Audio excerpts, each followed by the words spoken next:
যে ঘরের মধ্যে সূরা বাকারা তেলাওয়াত করা হয় সেই ঘর থেকে শয়তান পালিয়ে যায়। যে ব্যক্তি সূরা বাকারা নিয়মিত তেলাওয়াত করে তার জীবনে বরকত নেমে আসে। কি আসে? আল্লাহর রহমত আর বরকত নেমে আসে।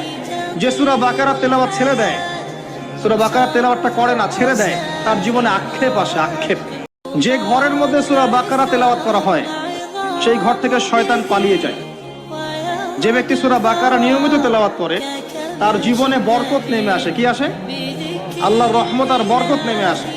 যে সূরা বাকারা তেলাওয়াত ছেড়ে দেয়, সূরা বাকারা তেলাওয়াতটা করে না, ছেড়ে দেয়, তার জীবনে আক্ষেপ আসে, আক্ষেপ। যে ঘরের মধ্যে সূরা বাকারা তেলাওয়াত করা হয় সেই ঘর থেকে শয়তান পালিয়ে যায়। যে ব্যক্তি সূরা বাকারা নিয়মিত তেলাওয়াত করে তার জীবনে বরকত নেমে আসে। কি আসে? আল্লাহর রহমত আর বরকত নেমে আসে।